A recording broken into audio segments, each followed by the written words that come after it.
Everyone, तो हम लेकर आ गए हैं इस सीरीज़ का चैप्टर 4 ओपीएमपी बोर्ड इंग्लिश का। तो इस चैप्टर का नाम है the little plant. So now we were going to start the chapter.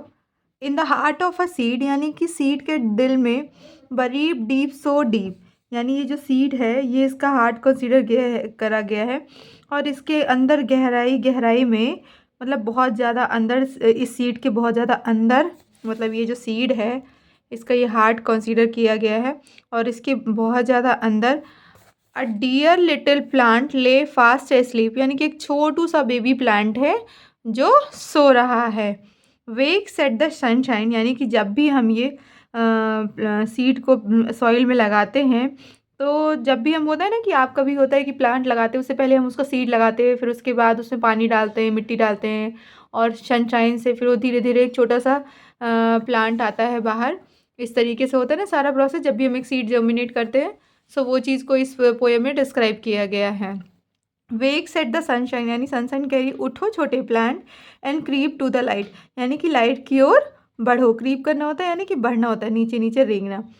Wax at the voice, यानी कि वॉइस कह रही है जागो प्यारे पौधे, of the rain drops bright, यानी कि जो बारिश की बूंदें हैं वो उसको अपनी आवाज़ में कह रही कि उठो उठो छोटे पौधे और उठ कर के बाहर आओ। द लिटिल प्लांट हर्ड, और उस छोटे पौधे ने सुना, एंड इट रोज टू सी, यानी कि वो किस लिए उठा कि मुझे कौन बुला रहा है। What the wonderful outside word might be, यानी कि वो कहता है ओह, जब वो बाहर आया तो और ट्री में कन्वर्ट हुआ तो उसने देखा कि ओह बाहर का वर्ड तो बहुत ही अच्छा है। तो ये जो पोएम है द लिटिल प्लांट, ये जो पोएम है आपकी द लिटिल प्लांट, तो ये किसने दी है? के.एल. ब्राउन ने।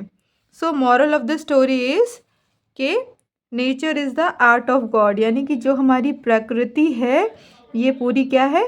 भगवान की बनाई हुई एक कला है। चाहे वो पेड़ हो, पौधे हो, पंछी हो, जंगल हो, सब भगवान की देन है, भगवान की कला है। And this is the end for this chapter.